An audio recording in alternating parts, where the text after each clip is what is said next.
بسم الله الرحمن الرحيم ياسين والقرآن الحكيم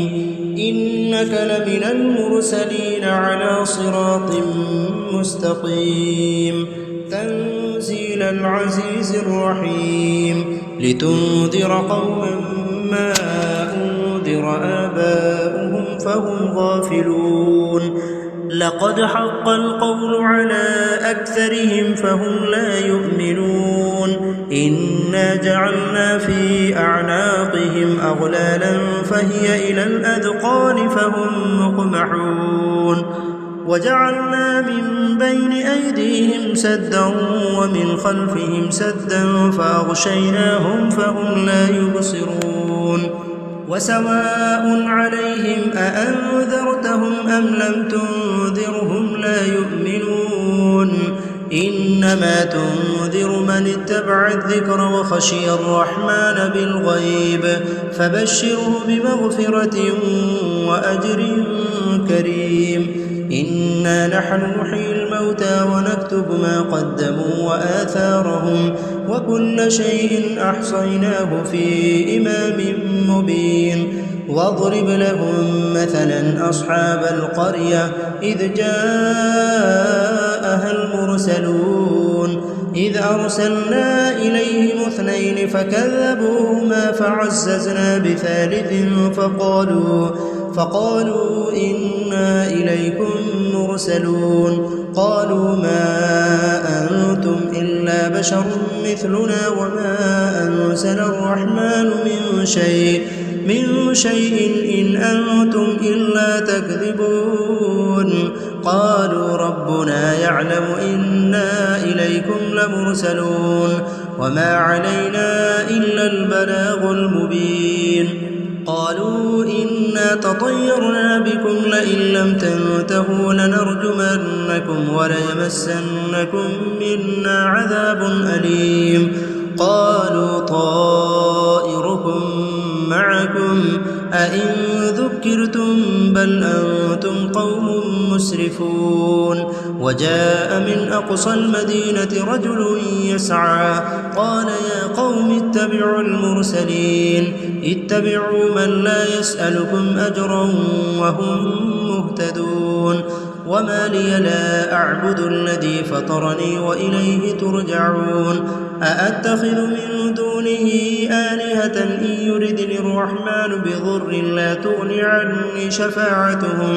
شفاعتهم شيئا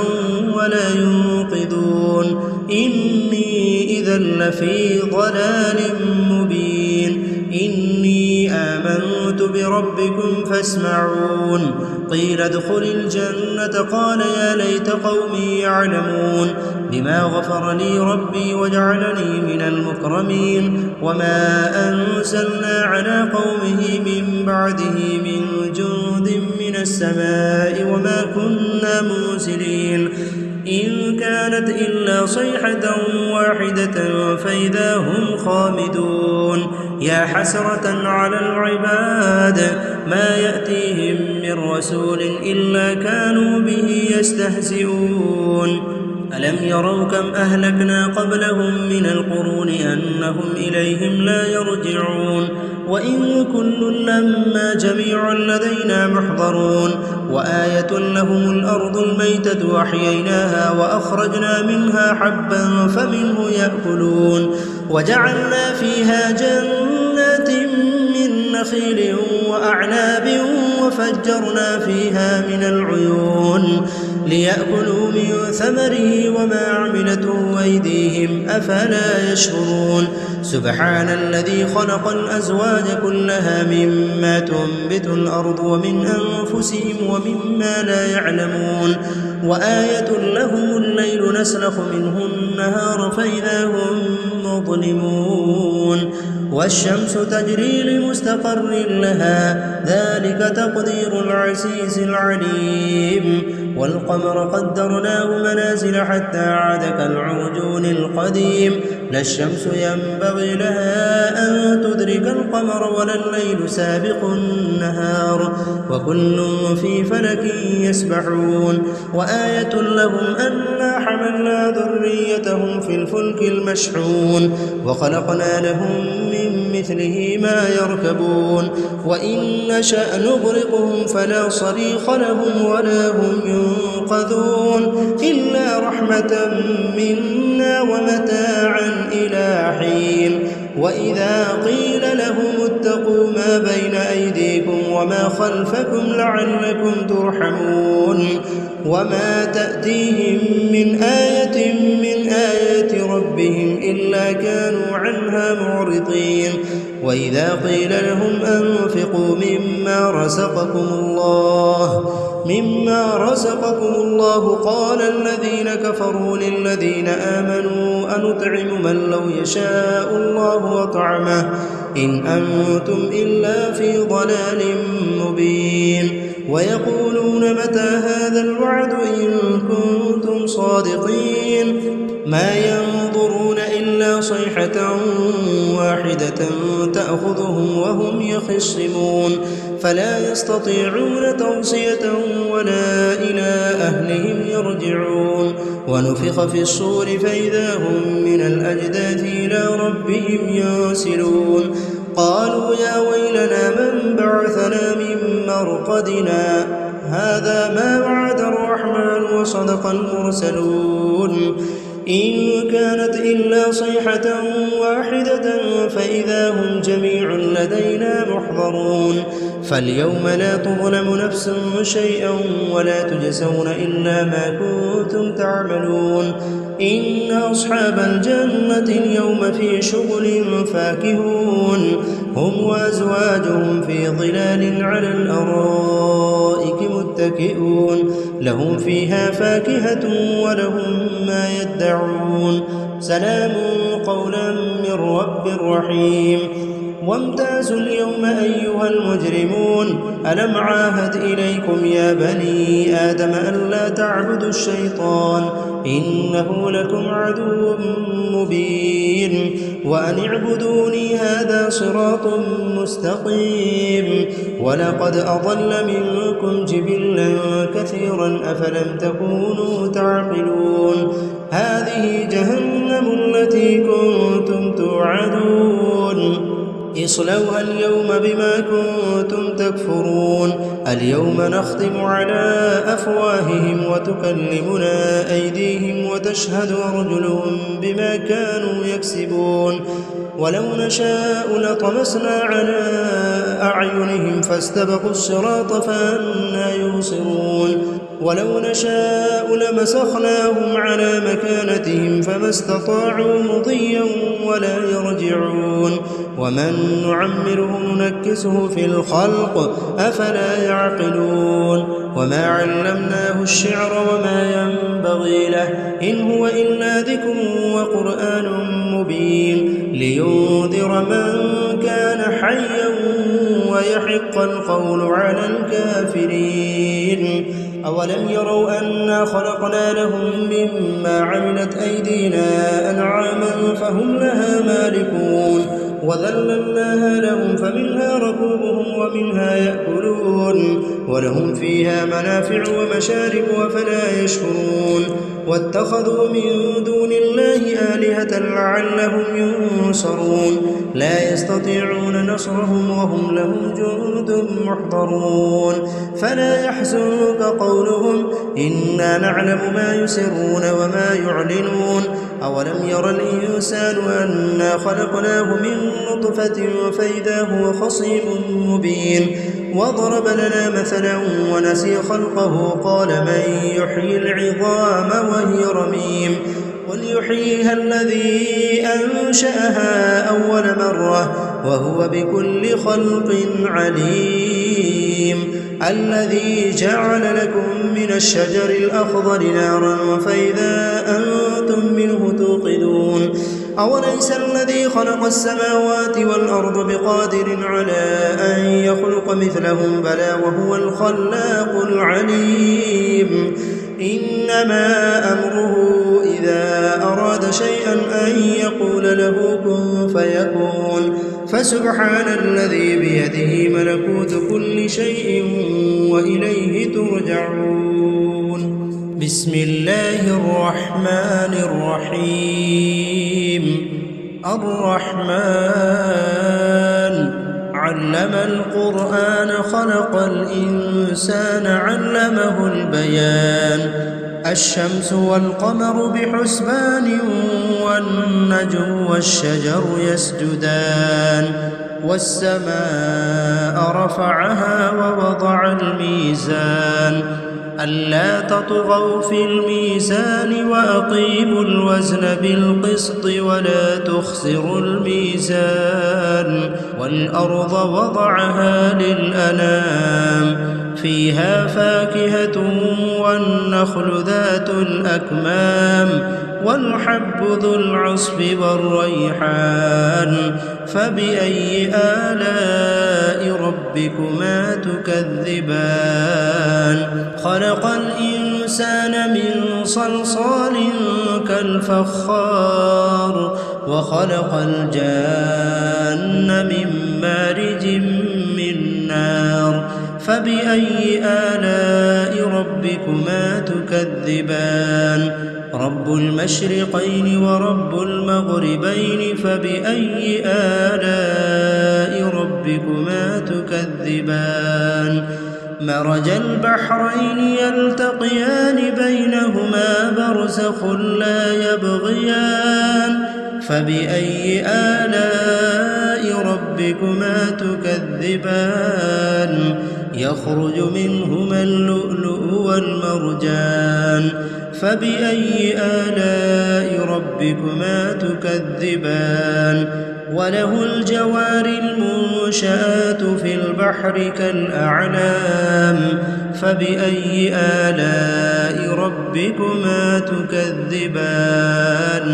كل من عليها فان ويبقى وجه ربك ذو الجلال والإكرام فبأي آلاء ربكما تكذبان يسأله من في السماوات والأرض كل يوم هو في شأن فبأي آلاء ربكما تكذبان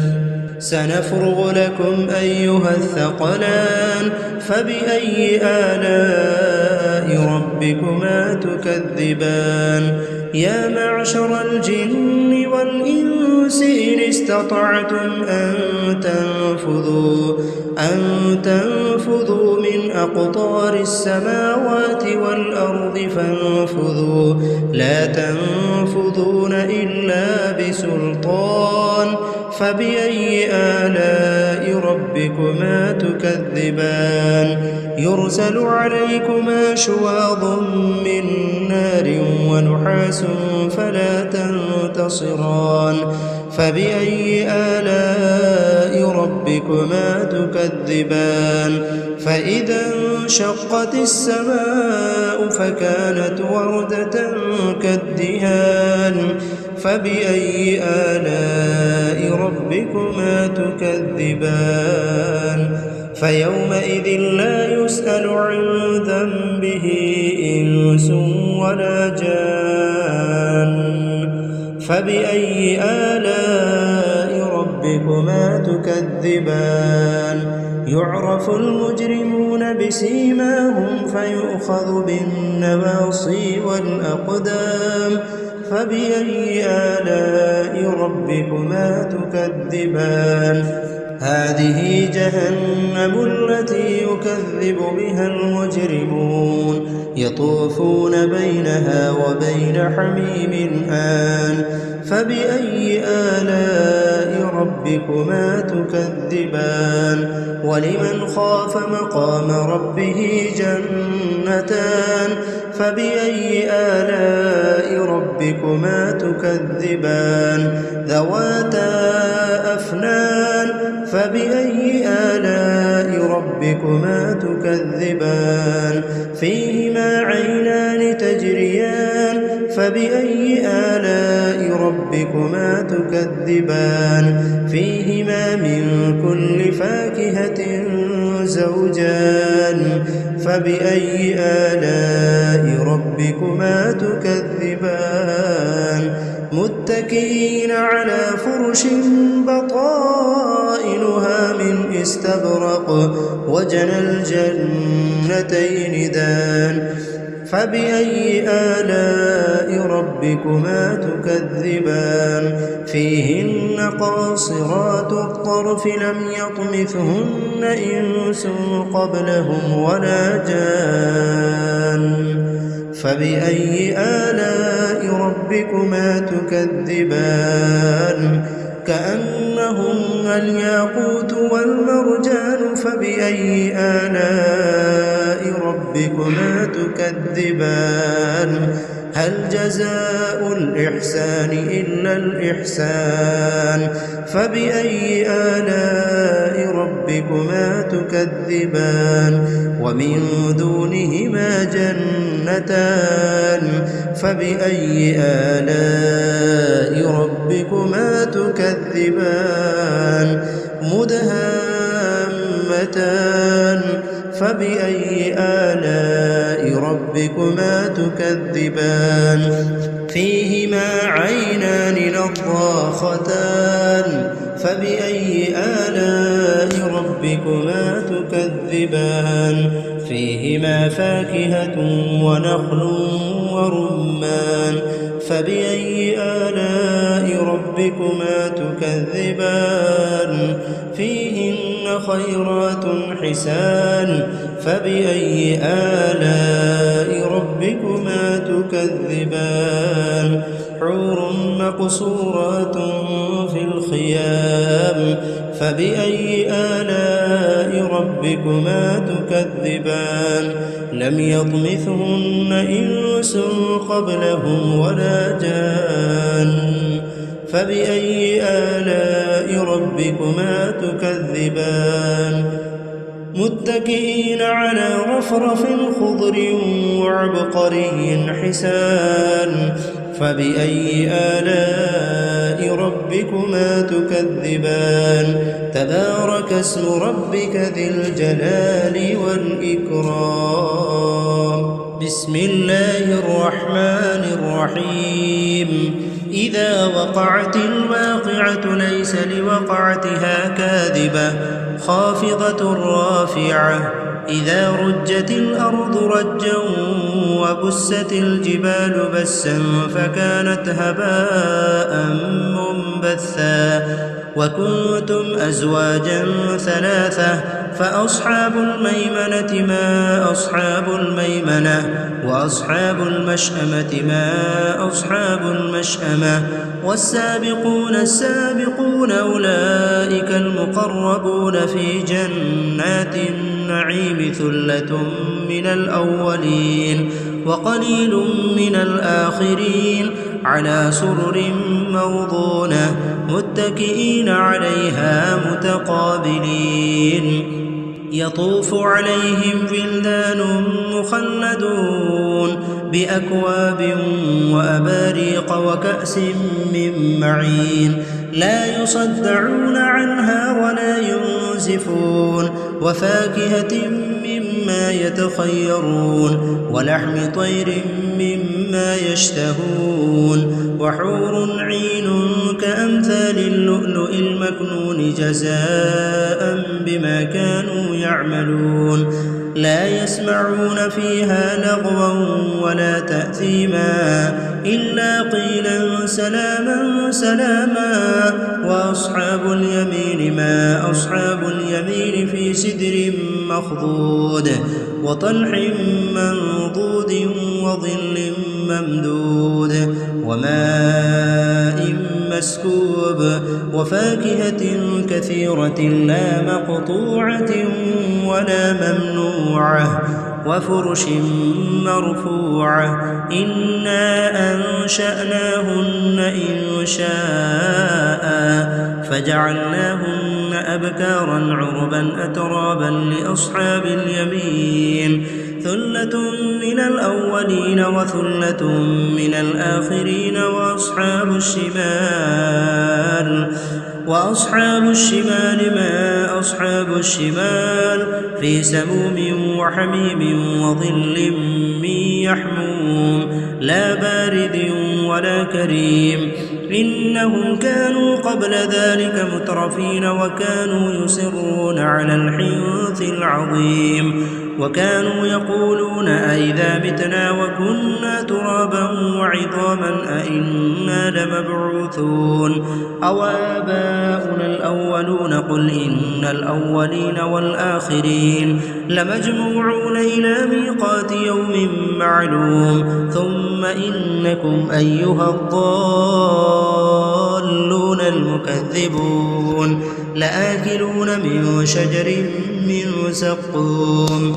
فمالئون منها البطون فشاربون عليه من الحميم فشاربون شرب الهيم هذا نزلهم يوم الدين نحن خلقناكم فلولا تصدقون أفرأيتم ما تمنون أأنتم تخلقونه أم نحن الخالقون نحن قدرنا بينكم الموت وما نحن بمسبوقين على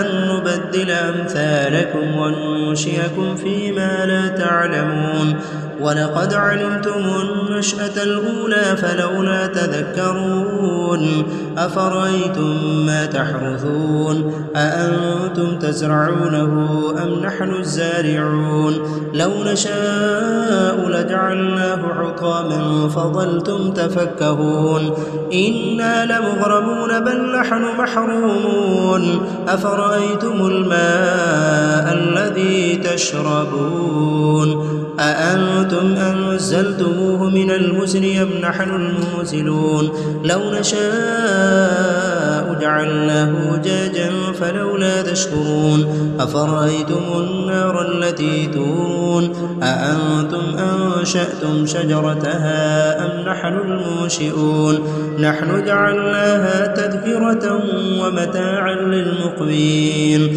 فسبح باسم ربك العظيم فلا أقسم بمواقع النجوم وإنه لقسم لو تعلمون عظيم إنه لقرآن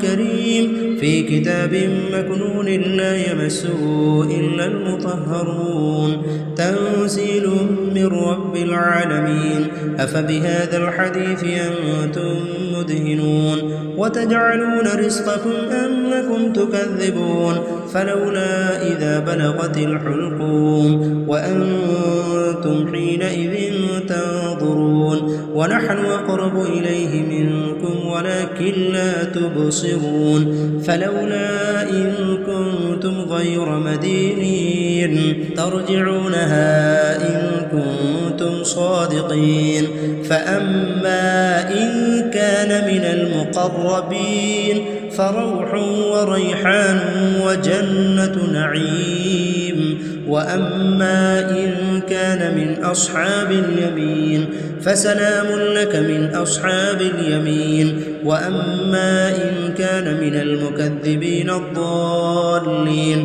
فنزل من حميم وتصلية جحيم إن هذا لهو حق اليقين فسبح باسم ربك العظيم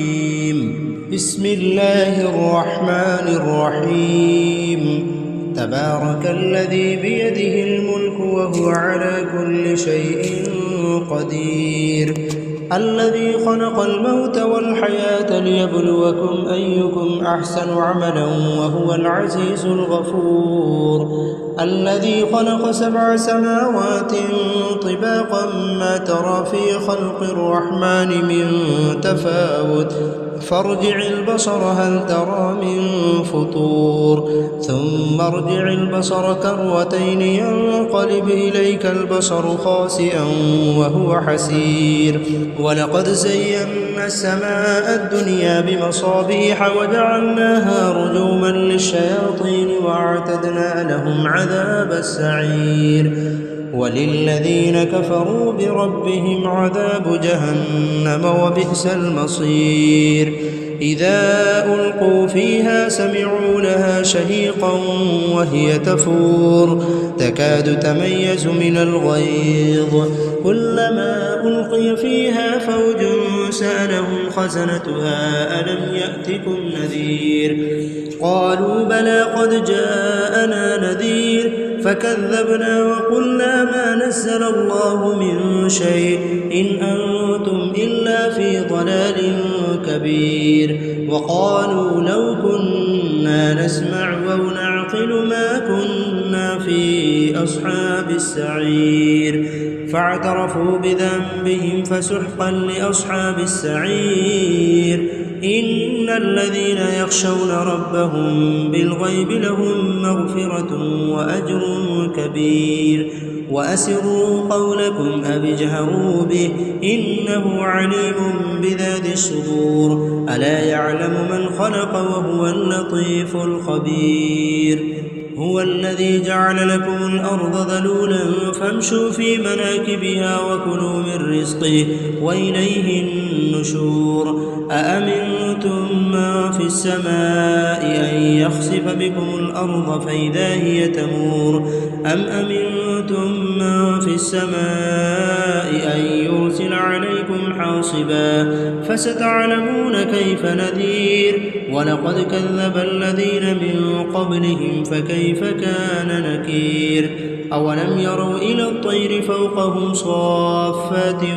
ويقبضن ما يمسكهن إلا الرحمن إنه بكل شيء بصير أمن هذا الذي هو جند لكم ينصركم من دون الرحمن إن الكافرون إلا في غرور أمن هذا الذي يرزقكم إن أمسك رزقه بل لجوا في عتو ونفور أفمن يمشي مكبا على وجهه أهدى أمن يمشي سويا على صراط مستقيم قل هو الذي أنشأكم وجعل لكم السمع والأبصار والأفئدة قليلا ما تشكرون قل هو الذي ذرأكم في الأرض وإليه تحشرون ويقولون متى هذا الوعد إن كنتم صادقين قل إنما العلم عند الله وإنما أنا نذير مبين فلما رأوه زلفة سيئت وجوه الذين كفروا وقيل هذا الذي كنتم به تدعون قل أرأيتم إن أهلكني الله ومن معي أو رحمنا فمن يجير الكافرين من عذاب أليم قل هو الرحمن آمنا به وعليه توكلنا فستعلمون من هو في ضلال مبين قل أرأيتم إن أصبح ماؤكم غورا فمن يأتيكم بماء معين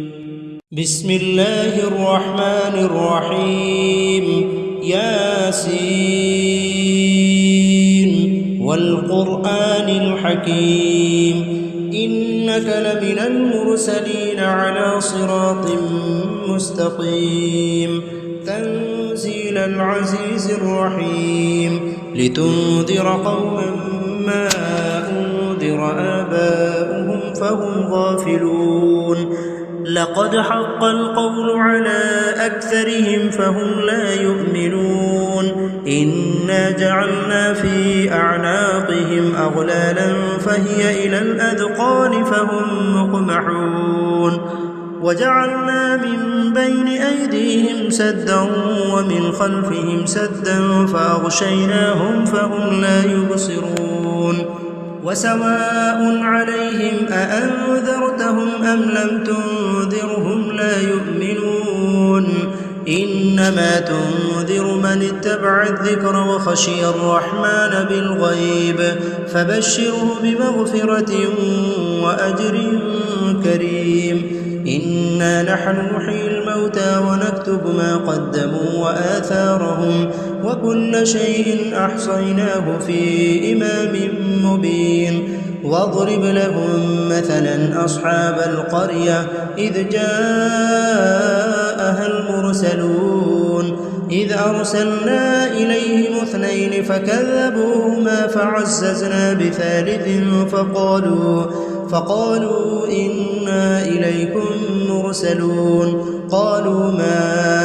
أنتم إلا بشر مثلنا وما أنزل الرحمن من شيء إن أنتم إلا تكذبون قالوا ربنا يعلم إنا إليكم لمرسلون وما علينا إلا البلاغ المبين قالوا إنا تطيرنا بكم لئن لم تنتهوا لنرجمنكم وليمسنكم منا عذاب أليم قالوا طائركم معكم أئن ذكرتم بل أنتم قوم مسرفون وجاء من أقصى المدينة رجل يسعى قال يا قوم اتبعوا المرسلين اتبعوا من لا يسألكم أجرا وهم مهتدون وما لي لا أعبد الذي فطرني وإليه ترجعون أأتخذ من دونه آلهة إن يردني الرحمن بضر لا تغني عني شفاعتهم شيئا ولا ينقذون إني إذا لفي ضلال مبين إني آمنت بربكم فاسمعون قيل ادخل الجنة قال يا ليت قومي يعلمون بما غفر لي ربي وجعلني من المكرمين وما أنزلنا على قومه من بعده من جند من السماء وما كنا منزلين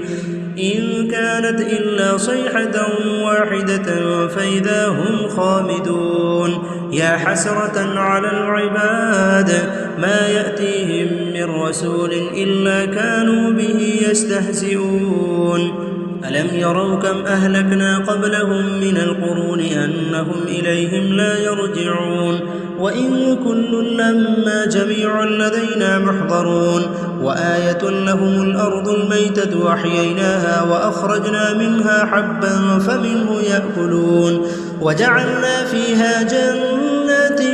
من نخيل وأعناب وفجرنا فيها من العيون ليأكلوا من ثمره وما عملته أيديهم أفلا يشكرون سبحان الذي خلق الأزواج كلها مما تنبت الأرض ومن أنفسهم ومما لا يعلمون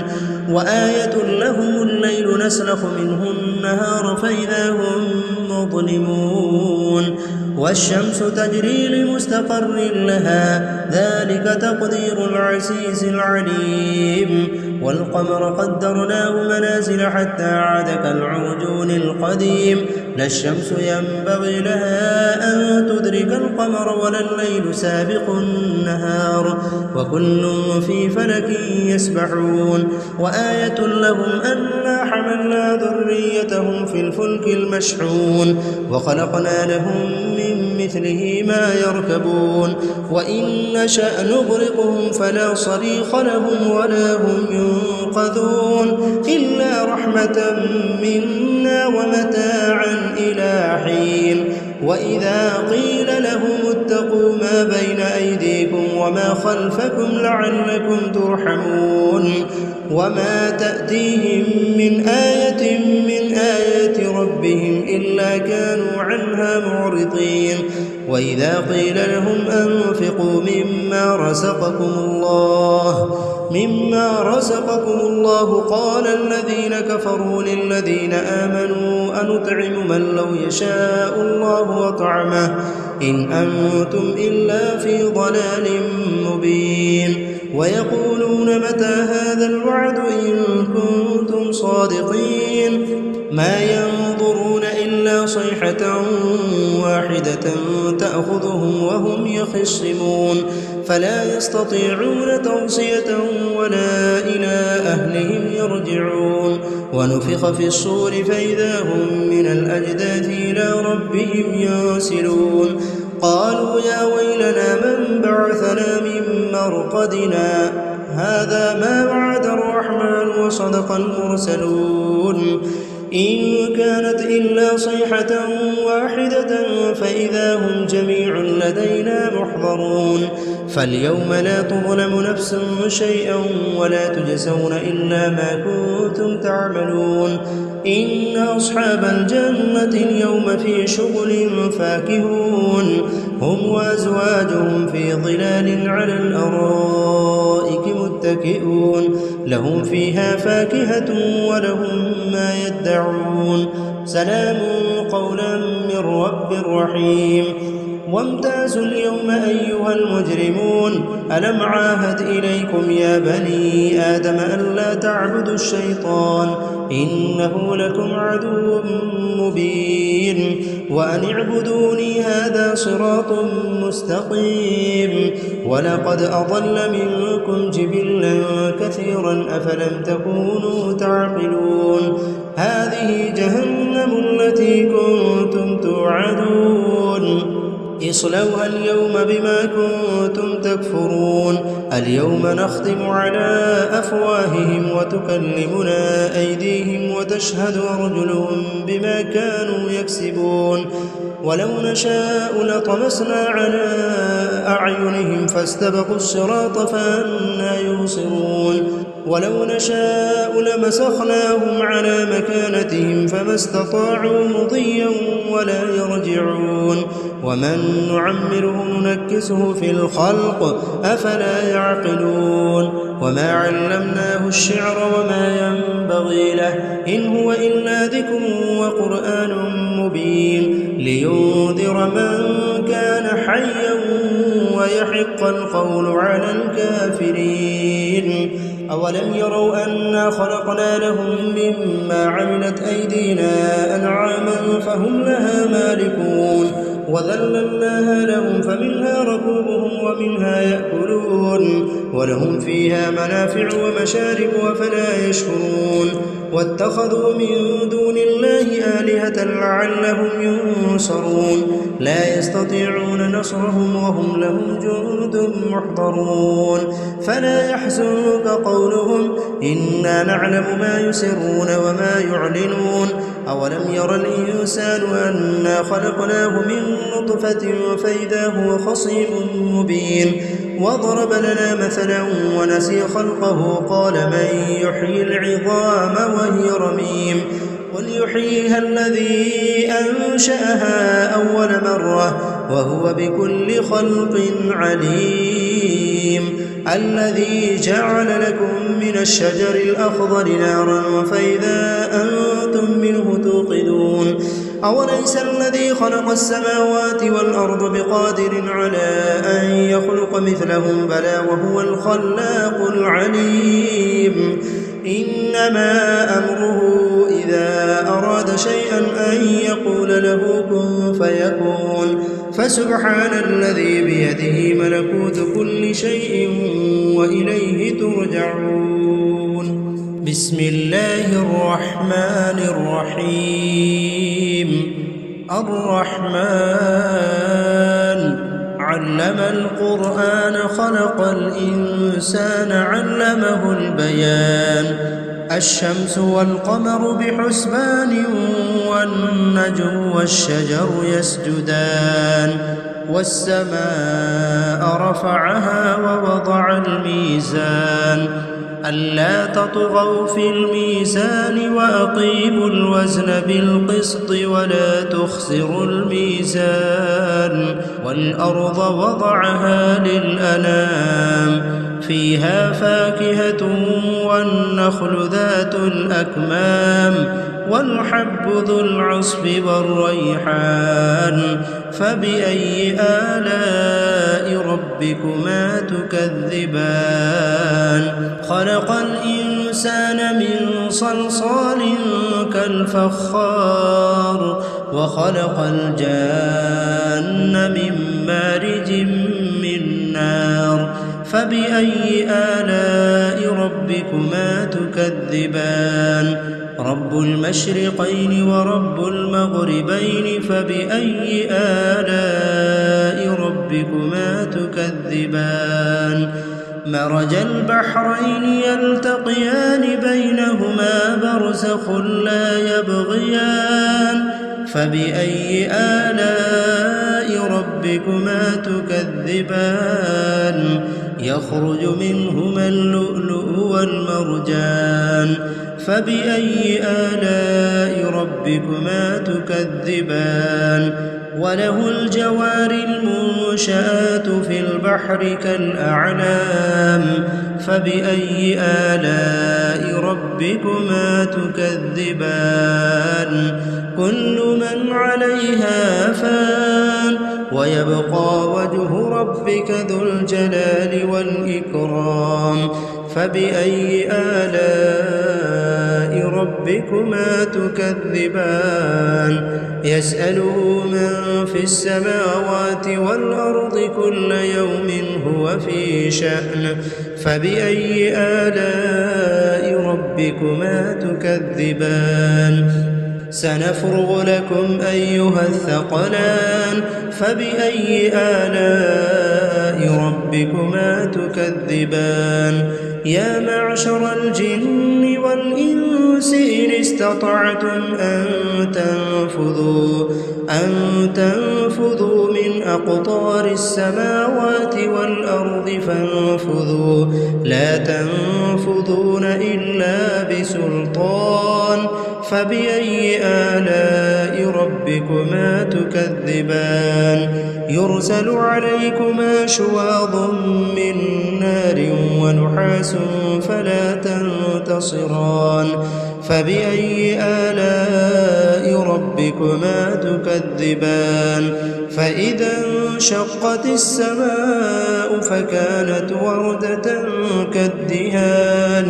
فبأي آلاء ربكما تكذبان فيومئذ لا يسأل عن ذنبه إنس ولا جان فبأي آلاء ربكما تكذبان يعرف المجرمون بسيماهم فيؤخذ بالنواصي والأقدام فبأي آلاء ربكما تكذبان هذه جهنم التي يكذب بها المجرمون يطوفون بينها وبين حميم آن فبأي آلاء ربكما تكذبان ولمن خاف مقام ربه جنتان فبأي آلاء ربكما تكذبان ذواتا أفنان فبأي آلاء ربكما تكذبان فيهما عينان تجريان فبأي آلاء ربكما تكذبان فيهما من كل فاكهة زوجان فبأي آلاء ربكما تكذبان متكئين على فرش بطائنها من استبرق وجنى الجنتين دان فبأي آلاء ربكما تكذبان فيهن قاصرات الطرف لم يطمثهن إنس قبلهم ولا جان فبأي آلاء ربكما تكذبان كأنهن الياقوت والمرجان فبأي آلاء ربكما تكذبان هل جزاء الإحسان إلا الإحسان فبأي آلاء ربكما تكذبان ومن دونهما جنتان فبأي آلاء ربكما تكذبان مدهامتان فبأي آلاء ربكما تكذبان فيهما عينان نضاختان فبأي آلاء ربكما تكذبان فيهما فاكهة ونخل ورمان فبأي آلاء ربكما تكذبان فيهن خيرات حسان فبأي آلاء ربكما تكذبان حور مقصورات في الخيام فبأي آلاء ربكما تكذبان لم يطمثهن إنس قبلهم ولا جان فبأي آلاء ربكما تكذبان متكئين على رفرف خضر وعبقري حسان فبأي آلاء ربكما تكذبان تبارك اسم ربك ذي الجلال والإكرام بسم الله الرحمن الرحيم إذا وقعت الواقعة ليس لوقعتها كاذبة خافضة رافعة إذا رجت الأرض رجا وبست الجبال بسا فكانت هباء منبثا وكنتم أزواجا ثلاثة فأصحاب الميمنة ما أصحاب الميمنة وأصحاب المشأمة ما أصحاب المشأمة والسابقون السابقون أولئك المقربون في جنات النعيم ثلة من الأولين وقليل من الآخرين على سرر موضونة متكئين عليها متقابلين يطوف عليهم ولدان مخلدون بأكواب وأباريق وكأس من معين لا يصدعون عنها ولا ينزفون وفاكهة مما يتخيرون ولحم طير مما يشتهون وحور عين كأمثال اللؤلؤ المكنون جزاء بما كانوا يعملون لا يسمعون فيها لغوا ولا تأثيما